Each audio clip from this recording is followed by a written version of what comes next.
Oi, gente, eu sou a Patrícia Maciel, eu faço parte do projeto Professor do Futuro. E nós criamos esse cursinho online visando o concurso para estagiário do Ministério Público de São Paulo. Bom, eu fiquei responsável pela parte de Direito Penal, junto com meu colega Pedro, que anteriormente ministrou uma live para vocês, né, fazendo uma revisão de todo o conteúdo da parte geral. E hoje eu vou realizar a resolução de questões de provas anteriores do concurso. Esse material que eu estou utilizando, ele foi produzido pelo Pedro, salvo engano ele disponibilizou para vocês no dia da live, ele gentilmente cedeu para eu estar realizando esse vídeo, então vamos analisar as questões. Bom, como vocês podem ver, ele foi impecável na produção desse material. Aqui ele indicou para vocês o concurso, que foi o 24, ele indicou o ano da prova, 2019, ele indicou qual prova é, nesse caso a prova A. Aqui ele colocou para vocês o gabarito e aqui embaixo ele indicou o conteúdo que cada questão aborda. Vamos começar pela número 13, como ele disse aqui, fala sobre a eficácia da lei penal no tempo. Bom, o enunciado diz: é correto afirmar que, em relação ao tempo do crime, o Código Penal brasileiro adotou a teoria, letra A, a teoria do resultado. Bom, a teoria do resultado, ela é uma teoria do tempo do crime, mas ela não é adotada pelo nosso Código Penal. Ela, na verdade, ela é utilizada, ela diz, né, que o crime ele é considerado praticado no momento do resultado e ela é utilizada para a contagem do prazo prescricional. Então, no artigo 111, inciso 1º do Código Penal, ele diz que o prazo prescricional ele começa a correr a partir da consumação e não do dia que se deu a ação delituosa.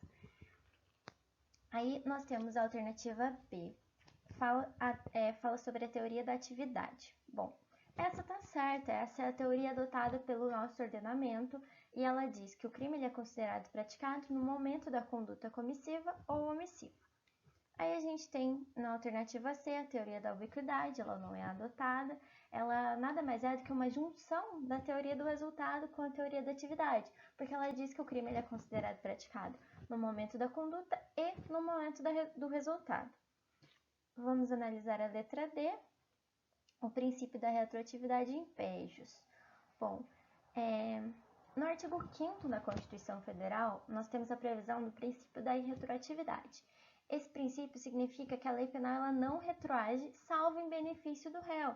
Então, não é admitida a retroatividade em pégios. A retroatividade em pégios significa em malefício do réu. Então, ela não é admitida pelo nosso ordenamento. Nós vamos ficar com a alternativa B, teoria da atividade. Bom, passando para a questão 14, ela diz: analise as afirmações abaixo e assinale a alternativa adequada. Bom, a número 1 diz: a abolição crimes extingue os efeitos penais e extrapenais da condenação. Bom, a abolição crimes significa a transformação de um fato típico em atípico.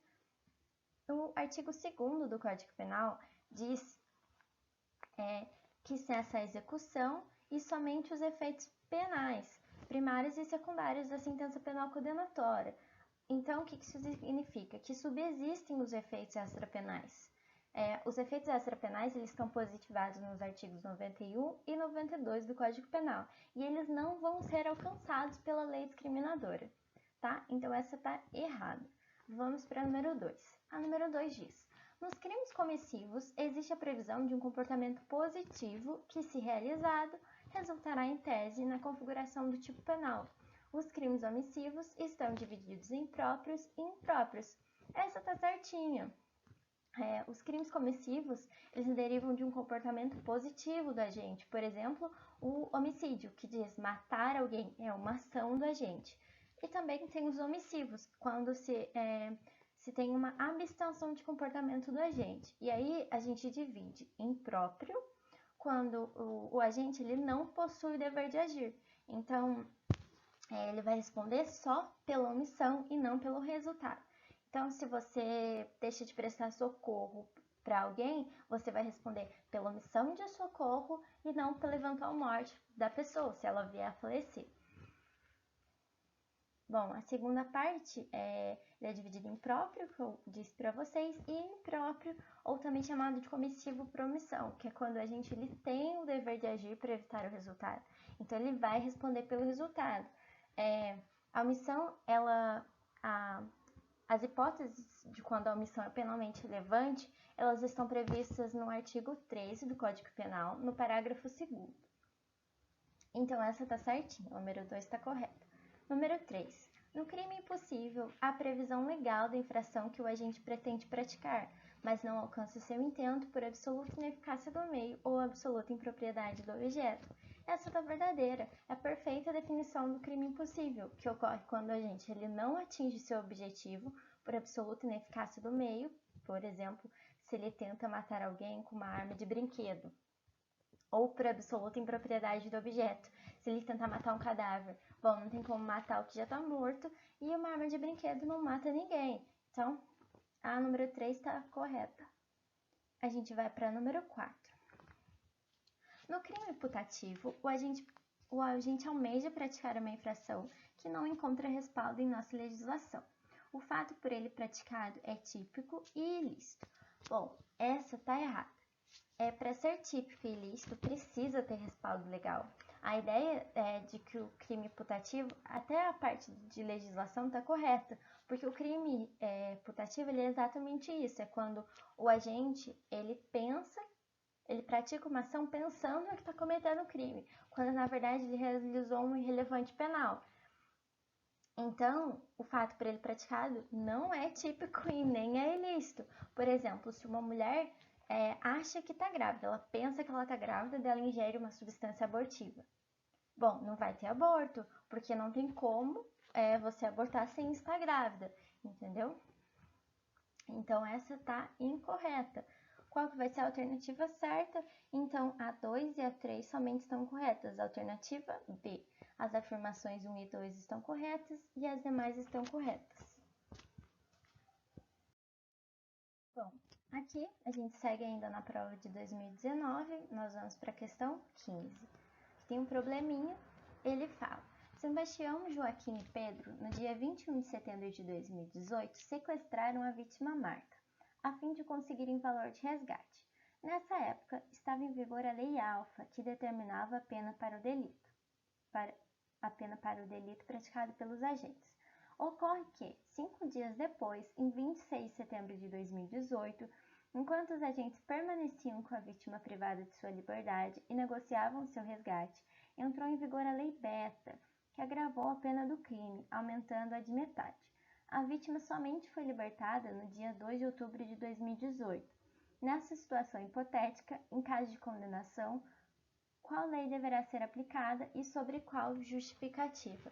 Bom, na questão anterior, na primeira questão desse vídeo, a gente viu que a teoria adotada pelo Código Penal é a teoria da atividade. O que ela diz? Que o crime ele é considerado praticado no momento da conduta, comissiva ou omissiva.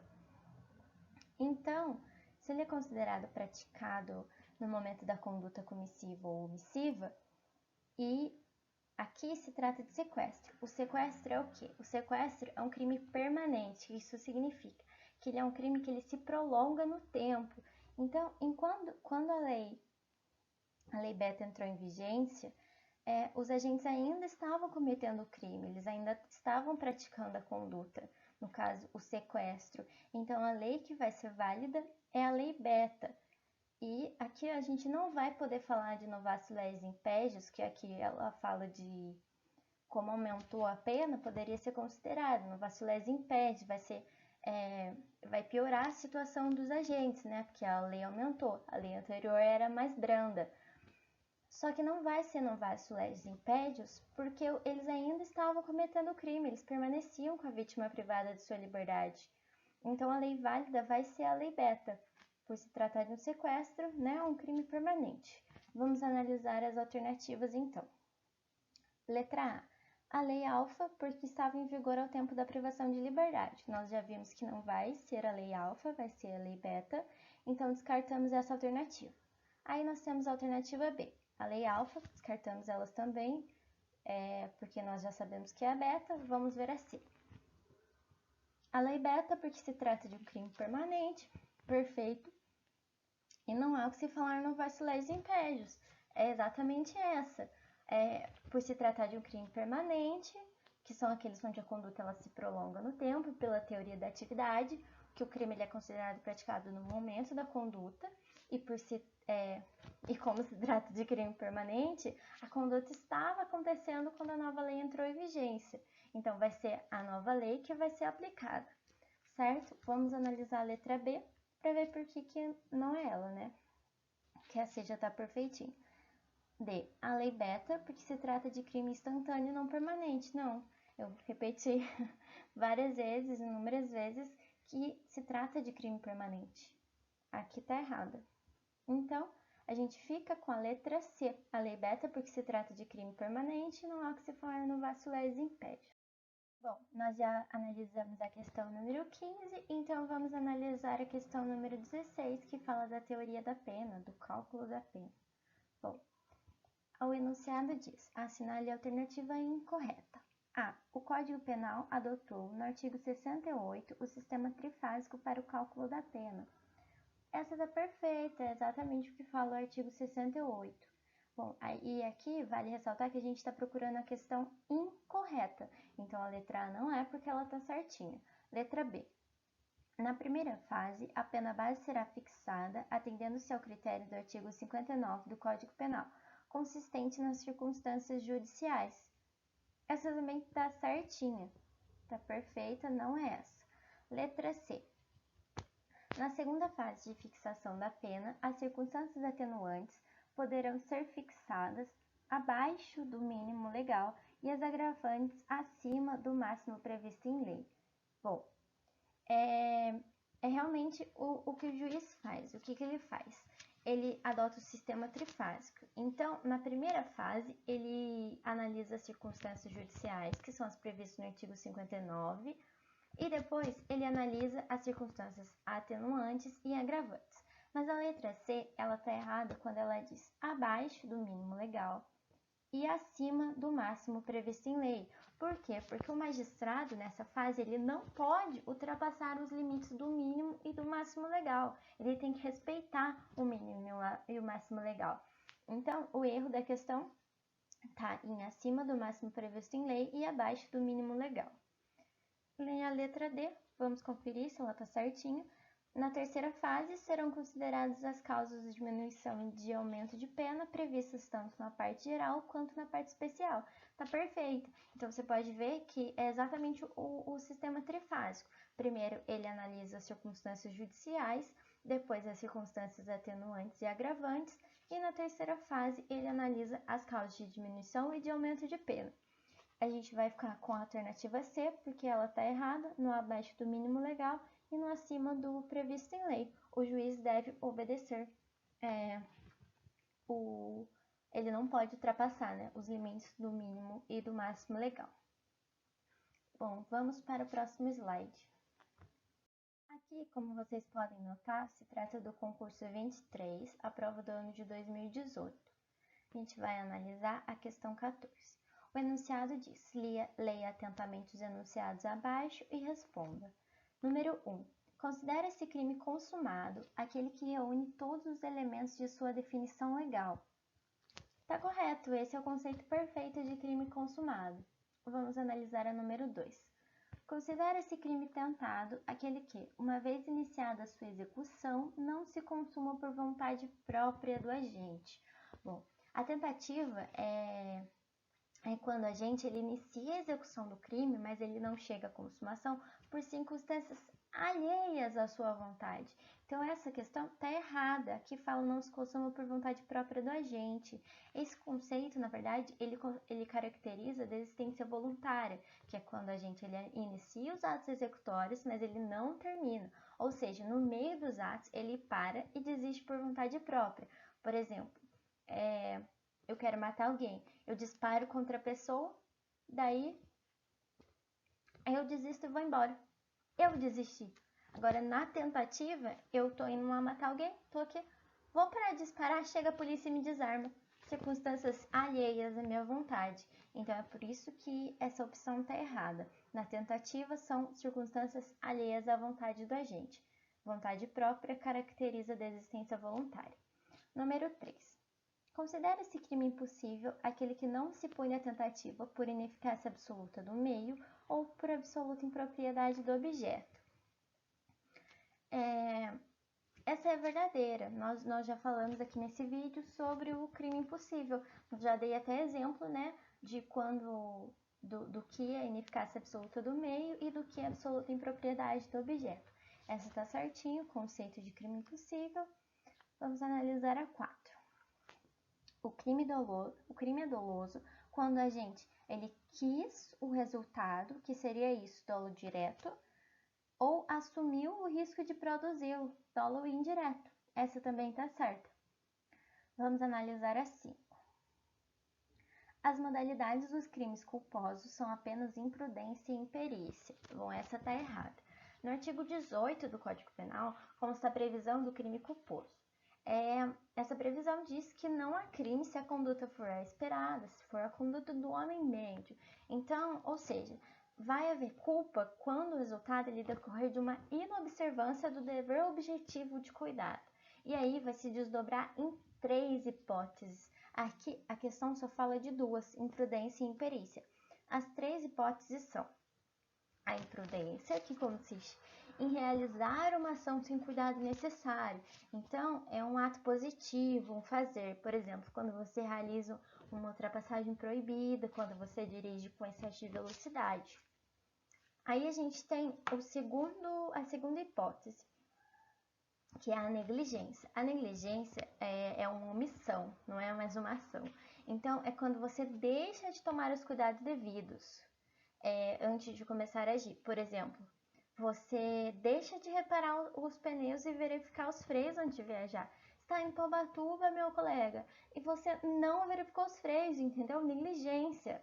E aí a gente também tem a imperícia, a terceira hipótese, que consiste na incapacidade, né, na falta de conhecimento ou habilidade para o exercício de uma atividade ou de uma profissão. Então, por exemplo, pensa no atirador de elite que mata a vítima em vez do criminoso. Não tem cabimento. Pensa em um médico que vai fazer um simples curativo e acaba amputando a perna do paciente, amputando um braço, e é só fazer um curativo, sabe? Então, essas são as 3 hipóteses. O problema deixou a negligência de fora. É a imprudência, a negligência e a imperícia.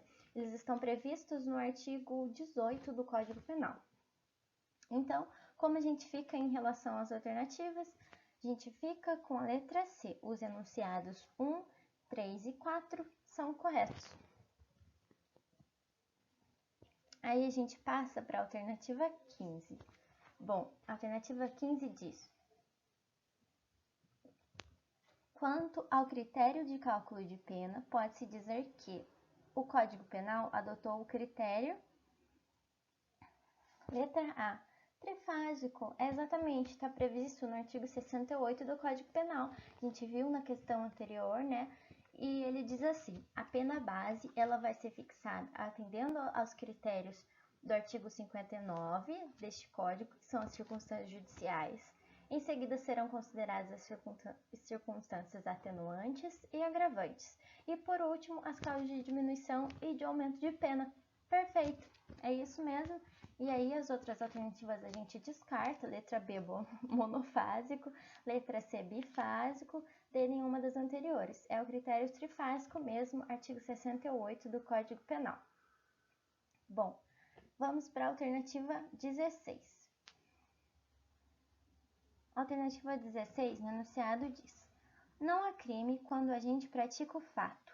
Letra A, em estado de necessidade, em legítima defesa, embriagado ou no exercício regular de direito.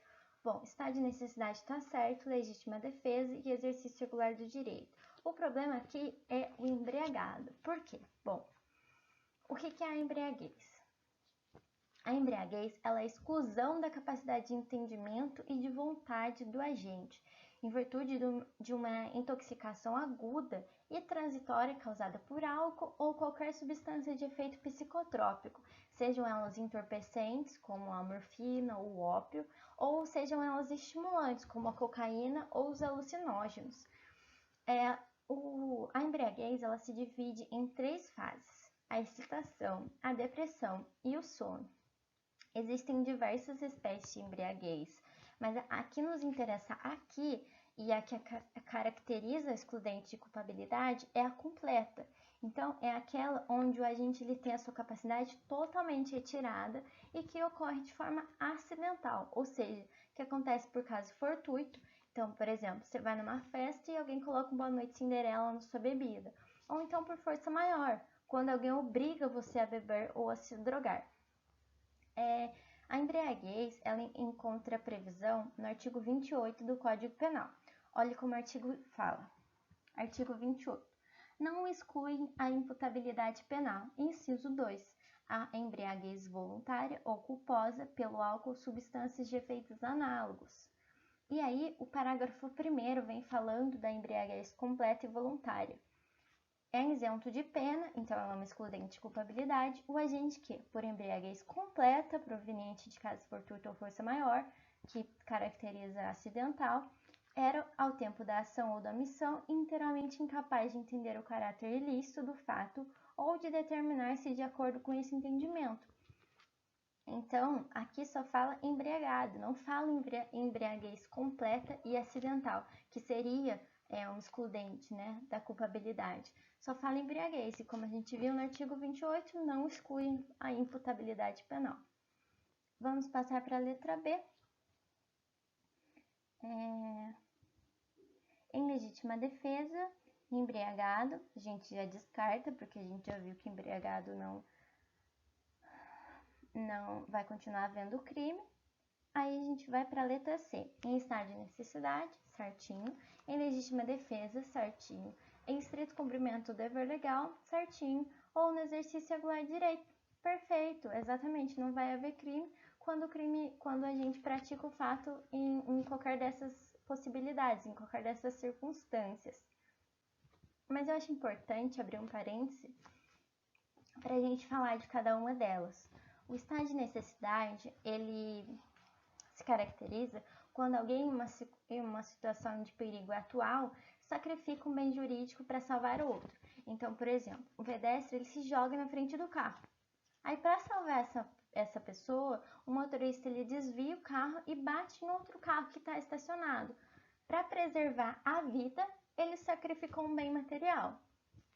Isso é o estado de necessidade. Aí a gente tem a legítima defesa. Bom, por que a legítima defesa se justifica? Porque o Estado ele não tem condições de proteger a todos em todos os momentos. Então, ele permite que as pessoas se defendam quando não houver outro meio. A legítima defesa ela consiste em repelir injusta agressão, atual ou iminente, a direito próprio ou alheio, usando moderadamente dos meios necessários. Por exemplo, eu chego em casa e aí tem alguém agredindo a minha mãe. E eu agrido a pessoa de volta para que ela pare. É legítima defesa. Mas aí, você pode me perguntar assim, mas Patrícia, qual a diferença entre os dois? Entre o estado de necessidade e a legítima defesa? Bom, no estado de defesa, você está numa situação de perigo. E na legítima defesa, no estado de necessidade, você está numa situação de perigo. Agora, na legítima defesa, você está numa situação de agressão. Enquanto o perigo ele pode ser humano ou animal, a agressão ela só pode ser humana. Então, se você se defende de um animal, você está em estado de necessidade. Agora, se você se defende de uma pessoa, você está em legítima defesa. E aí, a gente precisa falar do estrito cumprimento do dever legal. Aqui, se trata da realização de uma conduta típica, mas em decorrência do desempenho de uma obrigação imposta por lei. Então, vamos exemplificar para ficar mais fácil. Quando o policial ele efetua a prisão de um fugitivo, ele priva o fugitivo de liberdade, mas ele está fazendo isso cumprindo uma ordem judicial. Ou então, quando o oficial de justiça ele penhora os bens de uma pessoa. Bom, é ilegal entrar na casa de alguém e levar os bens dessa pessoa, sem autorização. É furto ou roubo. Só que nesse caso, o oficial de justiça ele possui autorização, ele possui um mandado judicial para fazer isso. Aqui vale ressaltar que só os agentes públicos, né, ou particulares que exercem função pública que podem realizar o estrito cumprimento do dever legal. E aí, a gente, por último, precisa falar do exercício regular de direito. O que é o exercício regular de direito? Ele diz que aquele que pratica uma conduta permitida em lei não comete crime. Então, eu vou ter que exemplificar para ficar mais claro. O estrito cumprimento do dever legal, eu falei do policial que ele efetua uma prisão com autorização judicial. Ou seja, ele está privando alguém de liberdade, mas ele foi autorizado a isso. Aqui também tem essa possibilidade. Então, no artigo 301 do Código Processual Penal, por exemplo, está prevista a possibilidade de qualquer um do povo efetuar uma prisão em flagrante. Ele diz assim: qualquer do povo poderá e as autoridades policiais e seus agentes deverão prender quem quer que seja encontrado em flagrante. Então imagina que alguém invadiu a sua casa para furtar. E aí você rendeu a pessoa e prendeu o meliante, privando ele da liberdade até a polícia chegar. Bom, você não cometeu um crime, você não vai ser punido por ter privado a pessoa da liberdade dela. Você vai estar simplesmente você vai ter simplesmente fazendo o exercício regular do direito. Então, a letra C é a alternativa certa, mas vamos ver por que a D está errada. Fala, não há crime quando a gente pratica o fato sobre forte emoção ou em razão da paixão, embriagado, em estado de necessidade, em legítima defesa, em estrito cumprimento do dever legal ou no exercício regular de direito. Aqui nós temos dois problemas, o embriagado, que nós já vimos, e sobre forte emoção ou em razão da paixão.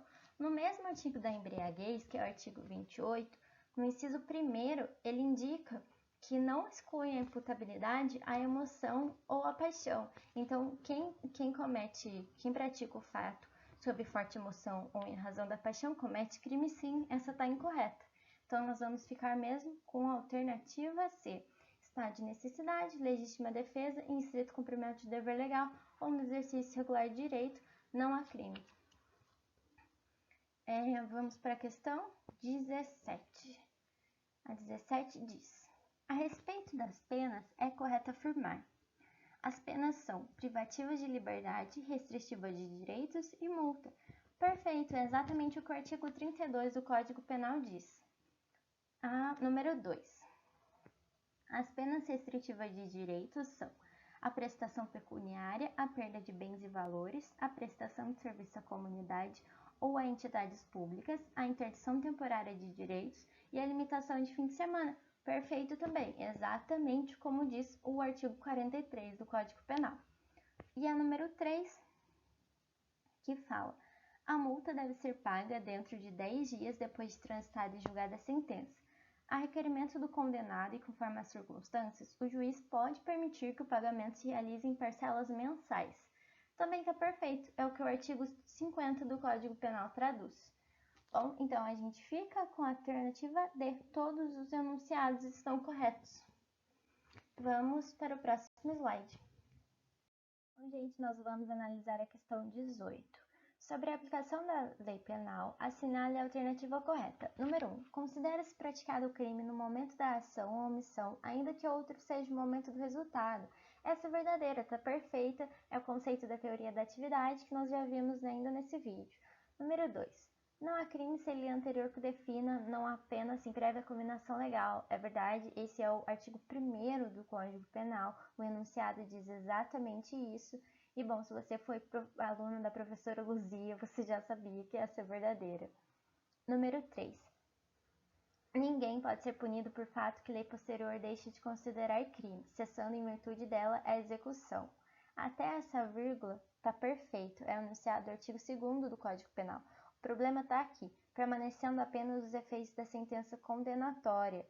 Não, o artigo diz assim: ninguém pode ser punido por fato que lei posterior deixe de considerar crime, cessando em virtude dela a execução e os efeitos penais da sentença condenatória. Então, cessam os efeitos da execução e também da sentença condenatória. Quem subsiste são os efeitos extrapenais, como nós já vimos ainda nessa aula.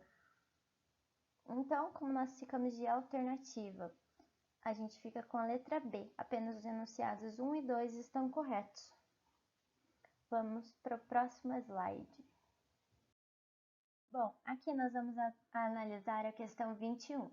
Sobre a reincidência, é correto afirmar. Bom, antes de analisar as questões, nós precisamos saber o que é reincidência. A reincidência é uma circunstância agravante, ela está prevista no Código Penal, no artigo 63. Ele diz: verifica-se a reincidência quando o agente comete novo crime depois de transitar em julgado a sentença que, no país ou no estrangeiro, o tenha condenado por crime anterior. Então, agora a gente pode analisar as questões. As alternativas. Alternativa A. A reincidência pressupõe uma sentença condenatória transitada e julgada pela prática do crime. Caracteriza-se a reincidência quando o novo crime é cometido após sentença condenatória de crime anterior que não cabe mais recurso. Essa está perfeita e em plena concordância com o artigo 63 que eu acabei de descrever. Mas vamos analisar as outras. Letra B. A reincidência pressupõe uma sentença condenatória pela prática de crime ou de contravenção penal. Caracteriza-se a reincidência quando o novo crime ou contravenção penal é cometido após sentença condenatória por crime ou contravenção penal anterior, independente de trânsito em julgado. Bom, além de estar incorreto por falar independente de trânsito em julgado, porque o trânsito em julgado ele é imprescindível para a reincidência, eu queria fazer um adendo com vocês sobre a reincidência na contravenção penal. Nós precisamos estar atento ao artigo 7 da Lei de Contravenção Penal. O que ele diz? O artigo 7 ele vem e fala assim pra gente: verifica-se a reincidência quando a gente pratica uma contravenção depois de passar em julgado a sentença que o tenha condenado, no Brasil ou no estrangeiro, por qualquer crime, ou no Brasil por motivo de contravenção. Então, o que eu acho importante destacar para vocês? Desse artigo, a gente destaca 3 situações possíveis. O que pode acontecer aqui? Número 1. O condenado, quando for condenado por definitivo por uma contravenção penal e cometer um crime, ele não vai ser reincidente. Se for condenado por definitivo por uma contravenção e praticar outra contravenção, ele vai ser reincidente. E a terceira situação, quando ele for condenado definitivo por um crime e praticar contravenção penal, ele vai ser reincidente. Então, essas 3 hipóteses que eu destaco para vocês hoje, certinho? Vamos analisar a alternativa C e a D. Bom, elas estão iguais, o que muda é o final, que fala após o recebimento de uma denúncia, e na D fala após o oferecimento de uma denúncia. Então, a gente já sabe que a reincidência ela vai ser... ela precisa do trânsito em julgado. A sentença condenatória transitada em julgado ela é imprescindível para a caracterização da reincidência. A sentença condenatória transitada em data posterior à ocorrência do crime, ela não vai gerar reincidência, tá bom? Então, vamos para a próxima questão no próximo slide. Bom, aqui nós vamos analisar a alternativa à questão 16, que diz: quanto ao crime culposo, é incorreto afirmar que, letra A, a gente está procurando a incorreta, hein, gente? Lembra do truque de rabiscar, fazer um círculo para ter certeza que está procurando a incorreta. Letra A. Em geral, a tentativa é inadmissível. Essa está correta, por quê? Porque é imprescindível a produção de um resultado naturalístico involuntário para o aperfeiçoamento do tipo crime culposo, certo? E a letra B.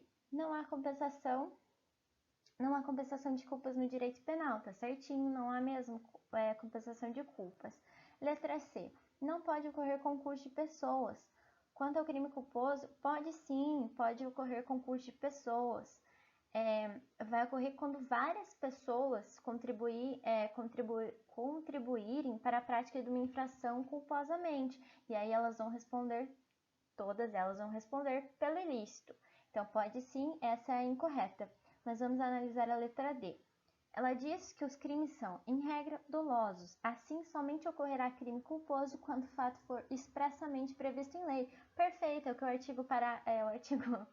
artigo 18, no parágrafo único, fala. Os crimes, em regra, eles vão ser dolosos e, excepcionalmente, eles vão ser culposos. Para ser culposo, tem que estar previsto na lei. Certinho? Vamos para a questão 17. A questão 17 diz: considera-se em estado de necessidade a. Quem pratica o fato para se salvar de perigo. Bom, a gente já viu o estado de necessidade nessa aula mesmo, e essa alternativa está perfeita, em conformidade com o artigo 24. O que o artigo 24 do Código Penal diz? Ele diz: considera-se em estado de necessidade quem pratica o fato para salvar-se de perigo atual. Perfeito. Que não provocou por sua vontade, nem podia de outro modo evitar, direito próprio ou alheio, cujo sacrifício nas circunstâncias não era razoável exigir-se. Essa está perfeita. Nós vamos analisar as outras. Quem age em cumprimento de dever legal? Quem age em cumprimento de dever legal está em estrito cumprimento do dever legal, não em estado de necessidade. Quem pratica o fato com emoção ou paixão, não fala nada disso no artigo 24, ele está previsto como não excludente da imputabilidade no artigo 28, no inciso 2º, da mesma forma que a embriaguez. Então, a gente descarta essas duas alternativas, fica com a primeira. Quem pratica o fato para se salvar de perigo atual. Nós temos agora a questão 18. Quanto à temporalidade da lei penal, é correto afirmar que: letra A. Lei posterior pode ser criada para condenar réu por conduta anteriormente praticada. Gente, existe um princípio no direito penal, ele chama princípio da anterioridade. É o artigo 1º do nosso código. Ele diz que não há crime sem lei anterior que o defina, não apenas sem prévia combinação legal. Então, essa alternativa está incorreta. Vamos para a próxima. Ninguém pode ser punido por fato que lei posterior deixa de considerar crime. Essa está corretíssima. É a ideia do abolício crimes, artigo 2º do Código Penal. Ninguém pode ser punido por fato que lei posterior deixar de considerar crime. Vamos para a alternativa C. O réu pode ser punido por fato que lei posterior deixe de considerar crime. Não pode. Artigo 2º do Código Penal. Se a B está certa, a C automaticamente está incorreta, descartada. Vamos analisar a D. Qualquer que seja a época do delito, pode ser aplicada a lei posterior, ainda que em prejuízo do réu. Nós já vimos que existe o princípio da irretroatividade penal. O artigo 5º da Constituição prevê que a lei penal ela não retroage, salvo em benefício do réu. Então, a alternativa fala em prejuízo do réu. Isso não pode acontecer, ela está errada. Então, a gente ficou com a alternativa B. Alternativa correta: ninguém pode ser punido por fato que lei posterior deixa de considerar crime. Vamos para a questão 19. Exclui a imputabilidade penal. Letra A. Ser o agente inteiramente incapaz de entender o caráter ilícito do fato. Aparentemente, essa é a correta. Vamos analisar as outras para descartá-las. Letra B. A embriaguez voluntária. Bom, a gente já viu que no artigo 28, que diz que fala sobre as excludentes, que não excluem a imputabilidade penal, o inciso 2 prevê a embriaguez voluntária ou culposa pelo álcool ou substância de efeitos análogos. Então, a embriaguez voluntária não exclui a imputabilidade penal. Descarta essa alternativa. Letra C. A emoção ou paixão. Bom, nesse mesmo artigo, no 28, ele fala, não exclui a imputabilidade penal. E no inciso 1º diz, a emoção ou paixão. Então, com um artigo a gente descartou duas alternativas. E a letra D, o concurso de agentes. Bom, logo em seguida, no artigo 29, o Código Penal ele diz assim: quem de qualquer modo concorre para o crime incide nas penas a este cominadas, na medida de sua culpabilidade. Então, um concurso de agentes não exclui a imputabilidade penal. Resposta certa, resposta A. Alternativa A, ser o agente inteiramente incapaz de entender o caráter ilícito do fato. Bom, agora a gente pode passar para a questão 20. É incorreto afirmar que: letra A. As penas podem ser privativas de liberdade, restritivas de direitos e de multa. Essa tá perfeita, tá certinho, o artigo 32 do Código Penal fala isso. Letra B. A pena de prestação de serviços à comunidade é modalidade de pena restritiva de direitos. Perfeito, artigo 43 do Código Penal. Letra C. As penas restritivas de direitos podem substituir as privativas de liberdade quando aplicada a pena privativa de liberdade superior. Bom, o problema está aqui, superior a 4 anos. Porque aí a gente tem o artigo 44, no inciso 1º, que fala assim: aplicada a pena privativa de liberdade não superior a 4 anos e o crime não for cometido com violência ou grave ameaça à pessoa ou qualquer que seja a pena aplicada, se o crime for culposo. Então, aqui fica claro que não pode ser superior a 4 anos. Na questão de superior a 4 anos, essa é incorreta, letra C. Mas vamos analisar a D. Na condenação igual ou inferior a 1 ano, é cabível a substituição da pena privativa de liberdade por multa. Artigo 44, perfeitamente. Vou ler ele para vocês. As penas restritivas de direitos são autônomas e substituem as privativas de liberdade quando, parágrafo 2º, na condenação igual ou inferior a 1 ano, a substituição pode ser feita por multa. Então, letra D perfeita, a resposta incorreta é a C. Vamos para o próximo slide. Questão 29. O princípio do indúbio pro réu significa que... Bom, aqui eu queria falar com vocês sobre o artigo 386 do Código de Processo Penal. O artigo 386 do Código de Processo Penal diz que o juiz ele absolverá o réu mencionando a causa na parte dispositiva desde que reconheça não existir prova suficiente para a condenação. Então, nos casos em que o Estado ele não consegue angariar provas suficientes da materialidade e da autoria do crime, o juiz ele tem que absolver o acusado. Então, indúbio pro réu. Nesse caso, analisado o artigo 386, fica fácil da gente responder essa questão. Então, vamos analisar a letra A. Na dúvida, a interpretação da lei deve ser favorável ao réu. Não. Letra B. A analogia não pode ser aplicada senão quando em favor do réu. Não. Letra C. No confronto de provas, havendo dúvida, resolve-se em favor do réu. É a exata previsão do 386. Quando não houver prova suficiente da materialidade da autoria, o juiz ele tem que absolver, ele tem que ir em favor do réu. Então, essa é a alternativa correta, letra C. Nós vamos analisar a D. O tribunal não pode agravar a pena aplicada pelo juiz de primeira instância em nenhuma hipótese. Bom, não tem nada a ver com o artigo, a gente fica com a letra C. No confronto de provas, havendo dúvida, resolve-se em favor do réu. Vamos analisar a questão 30. Sendo o réu condenado em definitivo, por pena privativa de liberdade de longa duração e vindo a falecer, podemos afirmar que... Bom, o artigo 5º da Constituição Federal, ele tem um princípio denominado intranscendência da pena, ou pessoalidade da pena. Ele aduz que somente o condenado, mais ninguém, pode responder pelo fato praticado. A pena ela não pode passar da pessoa do condenado. Isso nos ajuda muito a responder essa questão, porque a alternativa A diz: a pena será comutada? Não. Letra B, a pena será dada como cumprida? Não. Letra C, a pena será desconsiderada? Não. Letra D, a punibilidade será extinta. Perfeito, é exatamente isso que acontece, porque a pena ela não pode passar da pessoa do condenado. Então, se ele morreu, a punibilidade foi extinta. E aí, a gente tem a questão 31, que fala: sendo reconhecida a legítima defesa em caso de homicídio triplamente qualificado, consumado, podemos afirmar que... Letra A. Não houve crime. É exatamente isso. Como a gente já viu nessa aula, a legítima defesa é uma excludente da ilicitude. Então, se ela for reconhecida, não haverá crime. Vamos ver as outras alternativas. Bom, acho que nós podemos descartar todas, porque é só a letra A que diz que não houve crime.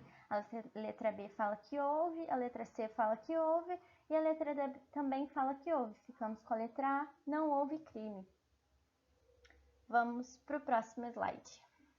Bom, gente, esse é o nosso último slide de hoje. Nós vamos analisar a questão 7. Considere as afirmações abaixo. Número 1. As regras de lei penal no tempo serão aplicadas quando duas ou mais leis que tratam do mesmo assunto sucederem-se desde a prática de um delito até mesmo depois de transitada e julgada uma condenação. Perfeita! Exatamente isso. Vamos analisar a letra A, número 2. Novatio legis impedius retroage. Bom, a gente já viu aqui que existe o princípio da irretroatividade da lei penal e ela só pode retroagir em benefício do réu. Impédio significa em malefício, não pode retroagir. Ela está incorreta. A número 3. A abolicio criminis extingue os efeitos penais e extrapenais da condenação. Bom, nós também já vimos anteriormente e a abolicio criminis, ela não extingue os efeitos extrapenais. Eles subsistem, eles estão previstos no artigo 91 e 92 do Código Penal. Aí a gente tem a número 4, que fala: lei excepcional, mesmo que extingua um delito, não segue a regra da retroatividade benéfica. Bom, como que a gente descobre se essa está correta? Olhando o artigo 3º do Código Penal, ele diz assim: a lei excepcional ou temporária, embora decorrido o período de sua duração ou cessadas as circunstâncias que a determinaram, aplica-se ao fato praticado durante sua vigência. Então, a alternativa está perfeita, o número 4 está em concordância com o artigo 3º do Código Penal. Como fica a nossa alternativa? A gente vai pela letra C. As afirmações 1 e 4 são corretas e as demais são falsas. E aí a gente vai analisar a questão 9. A questão 9 fala: assinale a alternativa correta. Letra A. Imprudência é uma modalidade da culpa, verdade, que se verifica pela omissão. Incorreto. A imprudência, ela se verifica pela ação, não pela omissão. Ela é caracterizada como uma ação descuidada, onde o agente ele deixa de agir com a cautela necessária. Por exemplo, quando ele dirige em alta velocidade. Um exemplo de uma modalidade de culpa que se verificaria pela omissão seria a negligência. Letra B. Na culpa inconsciente, o agente podia prever o resultado, mas não fez. Tá perfeito, a culpa inconsciente é exatamente isso, é quando a gente não previu o previsível. Então, seria previsível para o homem médio. Letra C. É possível responsabilizar o agente por crime pré-doloso, mesmo que não seja apurada a culpa no resultado agravador. Para haver crime pré-doloso, precisa haver a culpa no resultado agravador. A caracterização do crime é feita quando a gente pratica uma conduta dolosa menos grave, mas obtém um resultado danoso mais grave do que o pretendido na forma culposa. Então, assim, vamos exemplificar para ficar mais fácil. Um sujeito ele pretende praticar um roubo, só que aí, por erro do manuseio da arma, ele acaba atirando e matando a vítima. Então, de início no roubo, ele tem dolo, e aí na morte ele tem culpa. É isso que significa pré-doloso. Primeiro ele tem dolo, no resultado mais brando, né? Menos grave, e depois ele tem culpa no resultado mais grave. Então essa alternativa está incorreta. Vamos analisar a D. Se A, dirigindo seu veículo em alta velocidade, mata o pedestre B, que contudo atravessava fora da faixa de pedestres, é possível eximir parte da responsabilidade de A, dada a imprudência de B. Bom, no direito penal não há compensação de culpa, então mesmo que o pedestre tenha atravessado fora da faixa, a culpa de quem atropelou não vai ser eximida, não vai ser diminuída, certo? Então nós ficamos com a alternativa B. Na culpa inconsciente, o agente podia prever o resultado, mas não fez, que é a exata definição da culpa inconsciente. Gente, eram essas questões que eu tinha para resolver com vocês. Eu espero que tenha ficado claro. Bom, qualquer dúvida vocês podem entrar em contato comigo e também com o Pedro. Aqui no final dos slides vocês podem ver os contatos dele. Nós estamos à disposição para sanar, né, qualquer eventual dúvida que vocês tenham. Muito obrigada pela atenção, pelo tempo de vocês.